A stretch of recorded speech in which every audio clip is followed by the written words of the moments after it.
how you got involved with this project. Well, I was actually having a cocktail with a friend of mine and his wife. At the time, he was the assistant manager of the Stratum store. And every once in a while, I'll talk about ideas for films. I finished a film a couple years before, and I was like, you know, thinking of ideas, always kind of thinking of what would make a great story. And his wife actually said to me, you know, you ought to do the story of the Demoulas family in Market Basket, and the whole dichotomy between this friendly, no frills, runs like a top business, and this family that's in constant turmoil. So I thought, oh, you know, that's a pretty interesting story. So I started doing some background research and some interviews and things like that, and cultivated a few sources. And this is probably the middle of 2013, and then all of a sudden I started getting texts from some of them saying, I'm not sure exactly what it is, but something's happened, and it could affect the future viability of the company. And I was like, wow, well, okay. And that's when we found out that the board had switched. And so I said, well, I'm in. You know, wherever this story goes, I'm going to follow it as far as it goes. Well, but no idea, you know, that necessarily would blow up like this the way that it did. Were you easily accepted by your presence down there as far as shooting the footage that you did? No. Now, at first they wanted absolutely nothing to do with me, which is, you know, that's fine.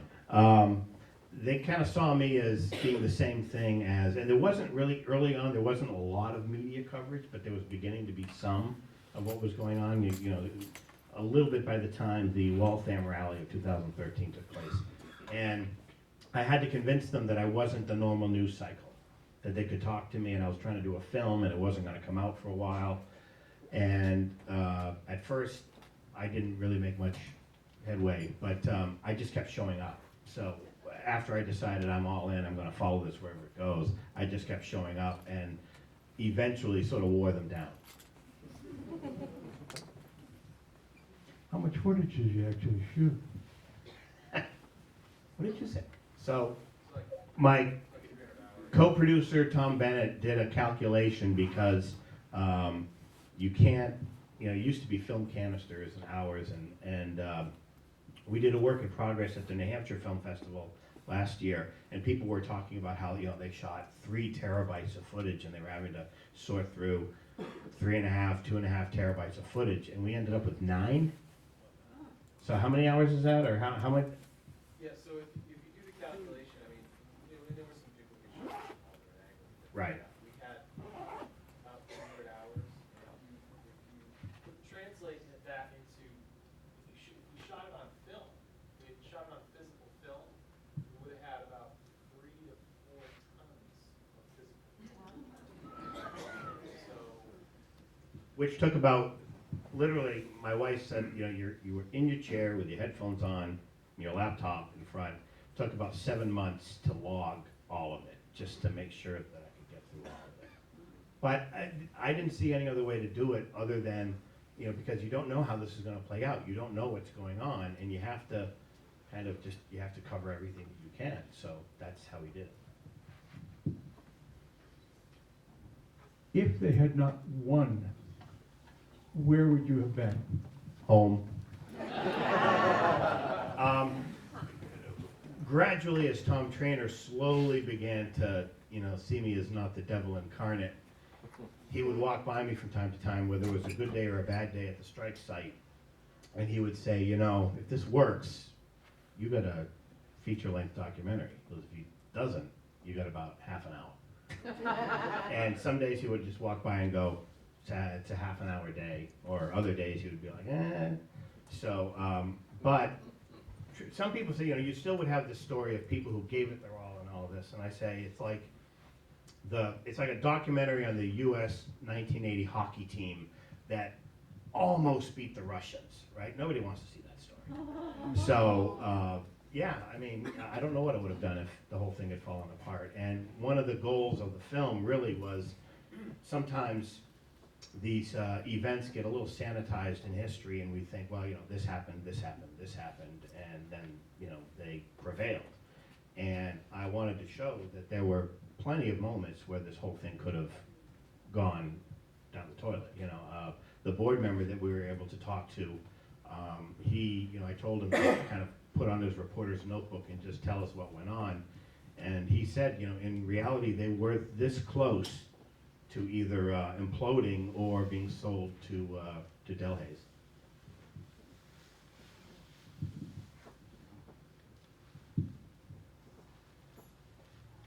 How is it to distribute this? You put this together. You're a man that's living in Exeter, and what do you do with the finished product? You're in New Hampshire here. Do you realize that? Yeah. Well, I think the first step has been to complete the film and finish it. And we're doing the good news is the distribution model is a lot different than it used to be a few years ago. So you have theatrical, television, online, streaming, DVDs, all of those things. There used to be a very, very set order for all of that, and now it's sort of been all mixed up. So we're doing the screenings. We're looking for a distributor. I'm going down to another film festival. We were at the Boston International Film Festival 2 weeks ago. We won one of the top awards, which is a good thing. And so we're looking at distribution for television, and then also the digital streaming and DVDs. Gentlemen, you're on the local level here. I'd like you to give us an idea as to what feelings you were having while this indeed was going down. It's got to be very emotional. It's also got to be very daring for people to step out and do what they did. And what was your involvement here in Concord, and how did you feel about the situation as it transpired? For myself, it was definitely a roller coaster of emotions. I mean, I think when it first started, it was kind of like, we're behind RDT, it's what we believe in, and this is what we're going to do. And as it wore on and dragged on longer and longer, that's where the roller coaster emotions kind of kicked in, and it became more of a, is this going to work? Is this not going to work? What are we into? Sleepless nights, long summer days, just a roller coaster of emotions, from optimism to worry to, signing petitions saying, I'm done if you guys really take over this company, and being like, wow, what did I do? But I believe in RDT, and he's going to get this done. It was really a leap of faith, I guess, and it was a long summer.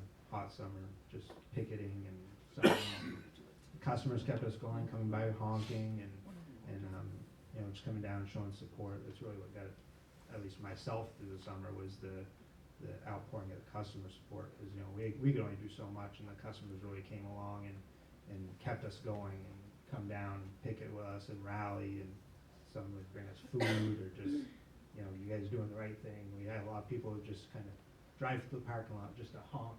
They come off Store Street, drive by, honk, go back out, and keep going. That was, kind of what kept you going and believing in what we were doing and what we were fighting. It kind of took on a whole different character. It became more of a,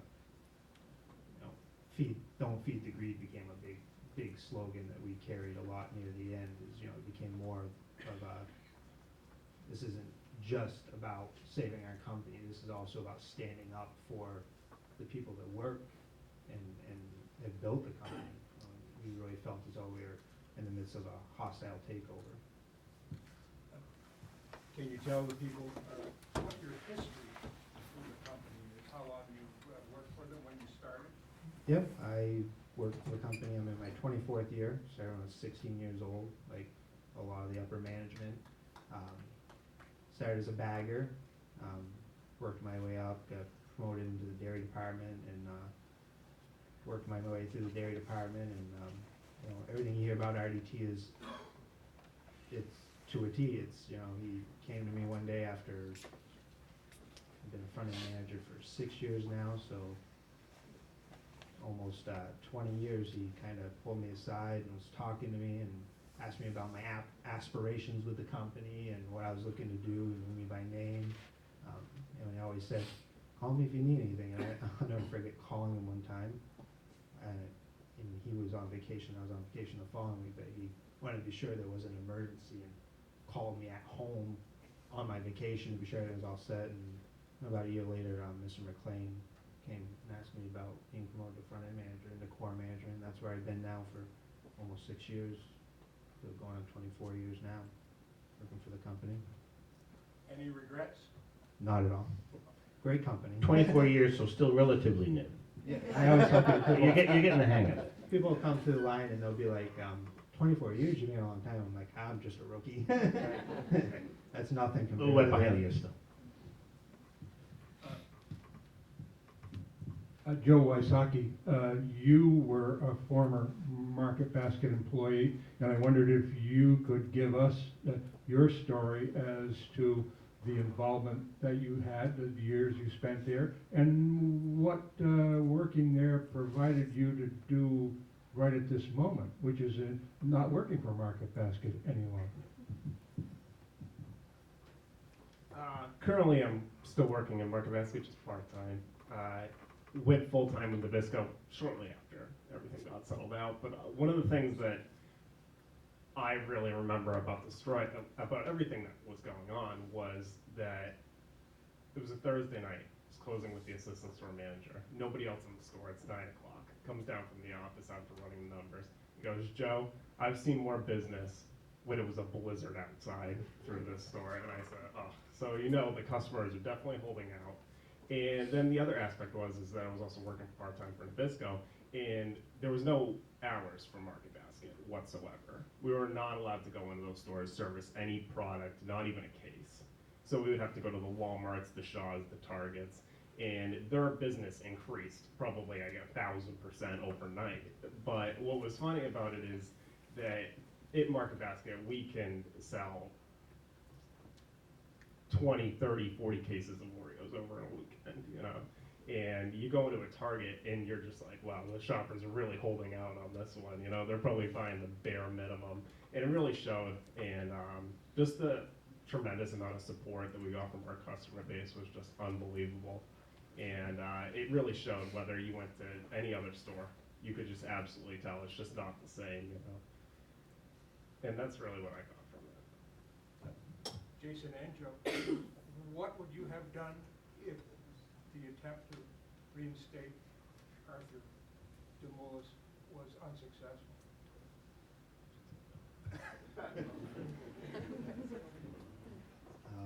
I wouldn't be working for Market Basket. Had Market Basket still as a name stayed, I would have left. I was serious when I signed the petition that if they took over permanently, I was going to leave. But I believe that we wouldn't have Market Basket today if they had actually taken over. So I would also be working for Market Basket. Jay, have you got something to add? I was gonna say, no, I wouldn't be working for Market. I think it's important to point out, well, one of the things that I found was amazing about this story was with, they were talking about the customers staying away. I've never been part of a story where so many people who, you know, watch this film, who come as customers, they see that this is a story that they were active participants in. They're not just watching something that happened with other people and other people were involved. We had a sneak preview screening at the music hall, and people actually, customers brought the signs that they made, that they held while they stood by the road and picketed on behalf of the company. And that really, you know, I couldn't believe they've held on to it. keepsake. So this is something that 2 million customers actively feel and did play a consequential role in this story turning out the way that it did. And the other thing is I wanted really people to understand how hard this really was and that it wasn't inevitable. And there was a lot of skepticism about, that this was being controlled from above, or these people were irresponsible for talking so many of the lower people. Remember, you didn't just have, it wasn't just labor versus management. You had labor and management, on the one side of the street, battling against the board and the people who were in what is the headquarters. And a lot of people just didn't think that it was real. They thought it was kind of baloney.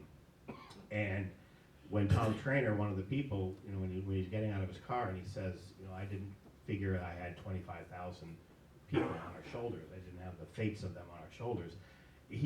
I am willing to bet that he really did. And I thought it was important to point out that moment, a couple of those moments when it was like, if this doesn't go well, what have we done? What have we done by convincing all of these people? Because they would not have lost, I don't think, would not have lost their jobs immediately if it had been sold or whatever. But the culture would have changed, the profit sharing plan would have changed, the bonuses would have changed. Then the consolidation would have happened. We all know what the script is. So I was just amazed by the audacity of a group of people who don't normally rattle the cage all that much to rattle the cage and step outside, so far outside their comfort zone to try to pull something like this off. I'd like to add something. Yeah. In some Tom Bennett, producer and editor. Yeah, in some sense, I mean, for me, when I went through this, It was certainly very audacious, but I mean, when you get to know these folks, one of the things that sort of washes over you after you watch them do what they do and understand where they came from and understand their loyalty, is that this was every bit as much instinctual to them and reflexive. Right. I mean, it was just you stir the nest, we're all going to attack. There wasn't, for some of them, there wasn't much really thought. And they didn't really look at themselves as heroes, or they didn't really look at themselves as being audacious. In fact, the ending where, we had a lot of discussions about how Right. we were going to end the film, and we didn't really want to have this fist in the air kind of moment, because Where's the that's- Rocky moment? Yeah, I mean, Right. that's just not really who these folks were. I mean, they were like, okay, we needed to do it, we got it done, let's get back to work. So that was, I just wanted Absolutely. my perspective on that. And when Tom came in, he had to do a deep immersion into 9 terabytes of content, and he was just amazed at just the richness of some of these characters who normally, Steve Palanka doesn't have 3 words to say to anybody, but when it came to hosting those rallies, all of a sudden this entirely different person came out, and now that it's back, he's back to. Nobody sees him, nobody hears from him. He's very much the philosopher of the film, but he must have been stirring all these thoughts in his mind, because he doesn't say much normally. I hope you folks have some questions. I will be happy to let you use the microphone so everybody can know what the question is. I'm just wondering, why do you think this hasn't happened in the Shaw's or Hannaford yet? Like, why do you think you just have the market basket? I mean, I'm not a business, expert, but the structure of the company, of those companies, is wholly different. I worked at Shaw's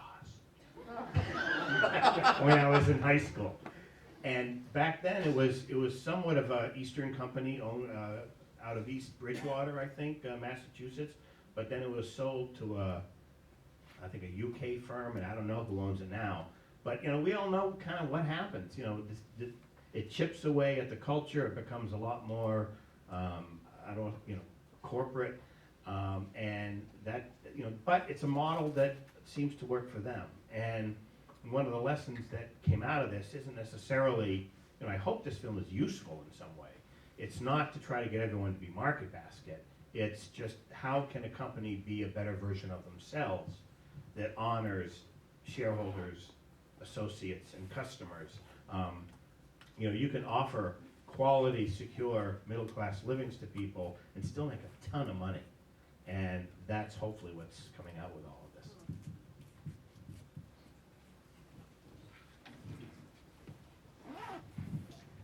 I don't know if this is so much a question as just to relate something that happened to us when this was all going on and to get your reaction to it. When this was happening, we were shopping at a competitor, and in the checkout line, the employees started talking about what was happening at Market Basket. And the reaction was really strange. There was a frustration, almost an anger, like, what do they think they're doing? What's happening over there seems like this better situation than what's here. Why don't they just accept what we have? And it floored me that that reaction came out. Instead of thinking, what's happening over there is this really nice situation, why can't we get it over here? It was more, why don't they just accept that this is the way things are in America? If Market Basket really is the way it's portrayed in the film, is there a sense there that people know that this is pretty rare?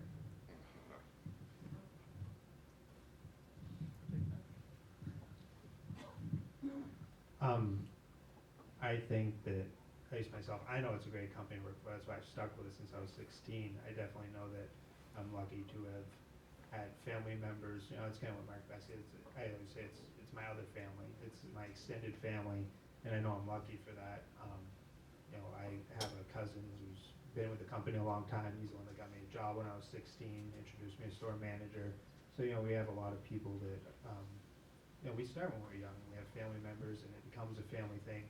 And I do think that, at least for myself, I know it's a rare company, and I know we are fortunate. And I did hear stories of how, as funny as it is, I also heard the other way, a lot of companies that took on a lot of our customers being like, we don't know what to do with this because we're not used to having this type of business. And yep, and they didn't say.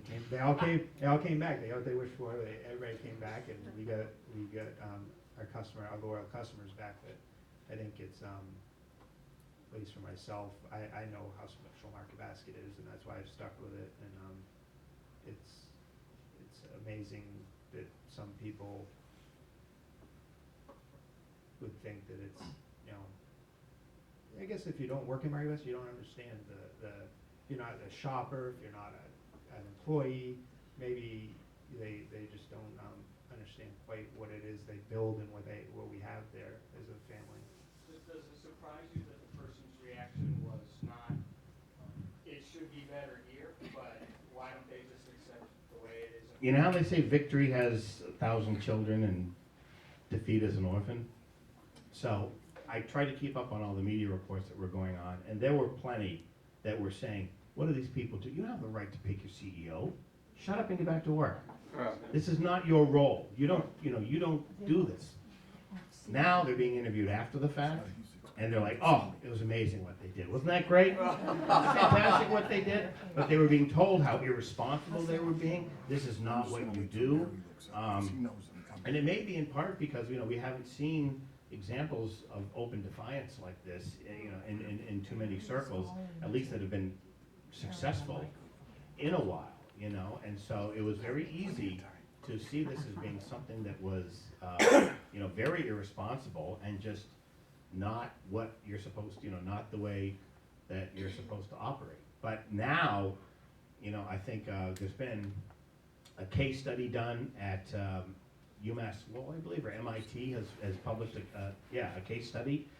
And, you know, now everybody wants the quick 3-point plan for how to implement this type of thing, and that's not the way it is. I mean, I don't know anything, but it's like turning a cruise ship around. You know, you adopt this culture, and it has to be genuine. You have to value people, and you have to value vendors. I'm blown away by the way Market Basket sees vendors. I mean, Jim Fantini is a vendor, an inside vendor who felt as passionate about the company as if he was getting a paycheck from it. And so, you know, you have to implement those types of values, believe in them, and then stick to it for 20, 25 years before you see the results of that kind of dedication and the fruits of showing that kind of loyalty to people. So, yeah, they were, you know, Tom Cohan at the end of the movie does a fantastic job, the gentleman from MIT, talking about how you get this information into the business schools, because if you really want to fix the problem, you have to root cause it and get it into the education. I think Barry's gone to sleep. He keeps forgetting to give the guy the top That microphone. you can run a responsible. Let's hear the microphone up there. That you can in fact have responsible capitalism, and you can have, I mean, if you, can you just imagine what the country would be like if even 10% of corporations adopted this philosophy? It would be completely transformative, right? one of the comments that Dan Korshin made that didn't make it in the film, but is he actually investigated, because we've accepted this idea that what, a corporation exists for the benefit of shareholders, to maximize shareholder benefit. And he did a little digging and he found out that when you really look at it, in most states, the definition of a corporation has many stakeholders, not just shareholders. Shareholders, absolutely, you need them, but includes associates, the community, customers, you know, and it's an explicit definition, it's not right. And we haven't looked at that for a while to see that there's, that there are more people who are supposed to reap the benefits of a business operation. So it's not an anti-capitalism kind of thing, it's just a different kind of capitalism that maybe we've lost sight of. Sorry. Mullis was always somebody who was very, valued his family very, very much. He always, he knew everyone by name. Mike knew everyone by name. I have 3 different families that worked. My uncle was the first driver for Demoulas on Dummer Street. And to this day, his daughter, the son-in-law, their 2 daughters, their 4 kids, everybody all works there. And my uncle's gravestone is actually a market basket truck. Wow. I will tell you, the Christmas after we finish this, for Christmas I got 3 market basket trucks. And yes, we didn't use the term, but the fact that people stay there a long time, they call it basket to casket. So you go from the basket to the casket. We have 3 J's here, Jay, Jason, and Joe. Barry got up, Brian took his place. I hope you recognize Brian from the Storrs Street store. He's a fixture there. And he just closed the Storrs Street store and came over here to put his 2 cents worth in here. So, Brian? Thanks everybody for showing up. Yeah, just on a positive note, got out at a respectable hour tonight at 9:30, and I pre-arranged with Barry that I'd like to make it before everybody went home for the night. So I'll say that I'm pleasantly surprised to see that there's still a great crowd over here, and I want to thank everybody for showing up. I'm not sure what was discussed in the past as far as the last half hour, so I'm going to hold off until Barry might ask me a few questions, and then I might do a little ad-libbing on my own after. Thank you. Brian, I think people would definitely like to hear your feelings about that time period, but let's get a couple more questions here from the audience, so, okay? I just want to know how long you've been with the company. Myself, I've been around for 39 years. I'll say that I started when I was 15 Give him years a mic. old. I'm sorry. Oh. Thank you for the mic. My voice generally carries pretty good, but maybe not quite all the way up there. Yes, I was started when I was 15 years old. I grew up in Nashua and started as, like many of the guys do nowadays, we start up front as, we'll call it bad boys up front, pushing carriages, bagging people's groceries, and as many of us fellow store managers, that's where we started, stuck with it. I can say that out of high school, I did go to college for one semester, and determined after that one semester that the college route wasn't the right route for me. So after that one semester, I still worked, part-time through that time frame right through high school and that one semester of college.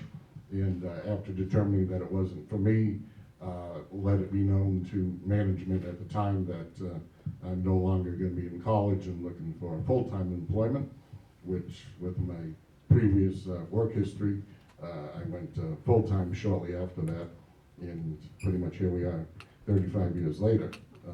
So it's another one of the many success stories as far as the guys that have some years in, as far as some of the stories that were told out in the news media for the last couple of years since we had our unfortunate situation that started. So I can attest to that it is a great company to work for the last 39 years. Anyone else have a question? Yes, sir. Just, I was very inspired by the film, both the film itself and the people behind the film. And I sensed an actual tie to what's politically going on in this country right now. And I'm wondering if you feel that this film is going to inspire more people to not just do what the big corporations may say, but stand up and say, wait, this is wrong. And it also shows the power of large groups of people when they get together and stand up for what they believe in. So it was very inspiring. I definitely indeed think that can happen and will happen even prior to, we'll say, our unfortunate happenings over the summer of 2014. With knowing how the Market Basket Company has been run for many years, I've said it to myself, family members, co-workers, that if only our whole country was run the way that our company is run, that our country would be a lot better off right now today than it actually is. And mainly for, one of the many great things about our company, but, from we'll say store management down to that 15-year-old bagger, everybody is still, held accountable for their job. And if, that person isn't performing, then, one way or another they'll get spoken to about it and, have to produce. And as far as, we'll say in my opinion, there's a lot of things that go on in this country right now where people aren't held accountable, and some people turn a blind shoulder to it and say, oh well, so what? But it's not how our company works, and that's one of the main reasons why we've been so successful, is because people are held accountable. Real quick to follow that up, I think it's important to point out that when I went to the first rally right after they walked out, there just began to be a lot of news stories about it, and people were hearing about the generosity and the bonus checks and the profit sharing. And I had a couple of store managers come up to me and go, if you're going to tell this story, make sure, because I'm getting a little irritated that it sounds like Arthur T. DeMoulis and Mike DeMoulis are just standing there handing out bonus checks. He goes, we work damn hard and we'll get a call at any particular time, and this, we got something going on coming in the store, we need you to work all weekend. And you don't say anything, you just do it. So it's, there's a lot expected for the fact that you're pretty well taken care of. The other quick thing is that this is relatively ideologically dissonant. You have some people there who are hard-sworn Democrats, and you have some people there one of whom is quoted as being to the right of Attila the Hun. But at these rallies, they would get up and in both breaths say, we are proud that we are doing this without a union to fight the corporate greed. And you're like, well, okay, that's one thing over here. And so it was ideologically neutral what they did. It wasn't against capitalism, it was, and I think you can only do that if the concept behind it is relatively simple, right? Make a lot of money, take care of associates, and offer good service to your customer. I mean, that's not, that's not something to be, a Republican or a Democrat over. That's just common sense. I'm just gonna add a couple items to what Jay was talking about on that one. As far as that, talking about bonuses, that was one item that I definitely wanted to share with the people, and, it did make a lot of news media coverage from what I saw as far as, excuse me, as far as how, we do, and it has been known now for quite a long time, that we do have a great bonus system, and it's not just for management, it's for management and any employee that's pretty much been with the company for a year or so. So as long as anybody's been employed with the company from, we'll say, January 1st, that following December, they're gonna get a Christmas bonus regardless of whether they're a store manager or that, 15-year-old bagger. And I'll say that I've been, fortunate enough for many years to attend the meetings that we have, with Arthur DeMoulis, Arthur T. DeMoulis, and when he conducts these meetings and passes out these bonuses, at any given time when we meet, and these what we call bonus checks are all in paper market basket bags with individual store numbers on there, and he'll make reference to, and I'm going to give a rough number, and it's a conservative number, but at any given meeting that we're passing out bonuses, there'll be a good $25 million worth of bonus checks sitting on the bar at the, we'll say, Indian Ridge Country Club, where we have our little get-togethers. And, this is $25 million that we're talking about, that if Arthur DeMoulis wanted to, it being a privately held company, he could be keeping that $25 million in his pocket and building extravagant houses wherever he wanted to. But it's been in the family tradition passed along from his father. Jay touched on it a little bit a minute ago that, you want to make a fair living for yourself. You want to pass along any extra that you have to your customers that helped you earn that good living, and also to pass along whatever extra is with the 25,000 employees that we currently have. And the other thing that Mr. Arthur T. DeMoulis stresses at these meetings is that he doesn't want these checks left at the courtesy booth where, under normal weekly conditions, the employees pick up their checks. That he very much stresses that he wants each and every store manager, when he goes back to his store, to individually hand out these bonus checks, whether it be from the upper management down to the 15-year-old baggers and cashiers, and to express personally his great appreciation as far as those frontline workers, that if it wasn't for them, he wouldn't be where he is, and our company wouldn't be where it is. And he's mentioned it many times at these meetings that he is on a level playing field. He's no better than these other baggers and cashiers or any other store people, that everybody's on the same playing field, meaning he's not on top and they're not on the bottom, that everybody is on that level playing field. So I just wanted to make sure that the store manager, as far as passing out those bonuses, is passing that along, as far as he wants to make sure that everybody understands that he's very grateful for what they've done for him. And that's, one of the main reasons why, as far as, a lot of people said, why are these people going on strike for him? Well, it's a two-way street, where they know that he could have, held on to a lot of that money, but he chose not to, because he knows that that's why he's been so successful, is because of the people implementing his plans. I'm watching this documentary and I'm jealous. I'm jealous of 39 years and 40 years and 26 years, and that's what makes this such a powerful story. It's not just that you had his back, that he had your back, and that you stayed for a lifetime. My grandfather worked for the AMP for 50 years. He got a gold watch. My father was a public school teacher, worked for 45 years. He got a retirement dinner. I've had 45 jobs. That's part of the power of this story, is that we think it's something that only happened in the 50s and the 60s. And you're lucky, because you're living it now. And I think that's part of the power of this. It's not about a union. It's not about a bad corporation or a good corporation. It's about the idea that someone knows how to do what's right. And what's right included you. So, anyway, thank you. Thank you.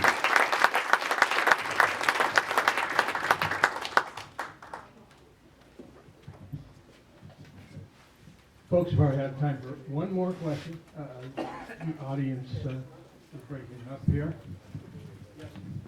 Well, I've heard like a friend or someone else that some people like who worked in Market Basket, they were protesting and then they would go back and work, like they went back and forth. I just want to know what was your opinion on like the people who did that? From what we saw, it was set up, you know, the people that you saw in the cars, they were going around from store to store to check. And the idea was that the associates would go out and protest during breaks, and a lot of them were there, correct me if I'm wrong, on their day off.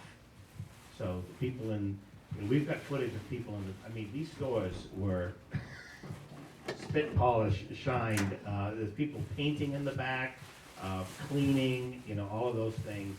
And I mean, was there some overlap? I don't know, maybe.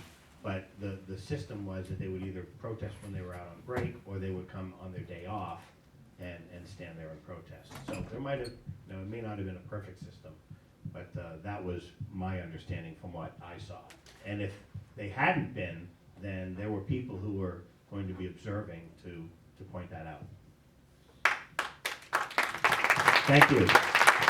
And real quickly, I just want to say, we made every attempt to contact Arthur S. Demoulas, and I especially wanted to hear from James Gooch and Felicia Thornton, because I thought it would have been fascinating to find out the first day you walked in and you had that first meeting with the with the employees.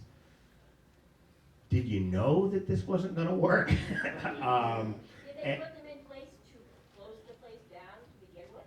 Well, people were convinced that that was the script, you know, that you know, based on especially Felicia Thornton's background, that's what she did. She came in and got companies ready for sale. But we wanted to get that, you know, and I would leave messages and say you will be treated with utmost respect, and you'll be afforded every opportunity. There's always, you know, two sides to the story. And we just simply never heard back, never heard anything. So, you know, I wanted to make sure that people knew that we did try to engage the other side to see what they had to say. I gotta add a quick Felicia story here. While the Felicia Thornton name came up, and it was a few, when I viewed the documentary last night over here, I know it was brought up a couple times as far as some of the other store managers that were interviewed, as far as how there were so many numerous times, just myself alone, that I tried to get in touch with Felicia Thornton as far as at least getting a yes or a no answer from many emails that were sent from my store alone. And I mean, I'm talking about pertinent emails that were sent that we were looking for some guidance, and never once did we get a return call or an email from Miss Felicia, as we had called her at the time. And I'll say the one day that I did hear from Miss Felicia was prior to getting the one call that I did, about a half an hour prior to getting to the call. I had a incident with we'll say a somewhat unruly, dissatisfied customer that was disgruntled because we had already let him use our telephone in the store for several times earlier in the day. And you know, when it comes to a customer wanting to use the phone, of course we're going to let you use the phone for whatever it might be. But he was, we'll say, abusing his privilege. So I kind of shut him off as far as his use of our phone by the courtesy booth. And within about 15 minutes of shutting him off, I can say that I received my one and only call from Felicia Thornton in that whole time frame that we were having our situation. And Miss Felicia told me that she just received a call from a customer that was apprehensive about coming into the store because of the different signs that we had hanging in the doors. And I kind of had to chuckle as she asked me to remove the signs that were in the door. So that alone was interesting enough as it was, but within probably an hour or so of that time frame, this one gentleman, as to how he got through to her and spoke to her, is still kind of an amazing thing to us. But within an hour of that conversation, we actually caught him shoplifting in our store. So it was a very humorous situation that the one and only person that got Felicia Thornton to return a call was caught shoplifting an hour after that call went through. So that was one of the many little stories that I have that I could tell. Thanks everybody for coming out. I really appreciate it. We really appreciate it.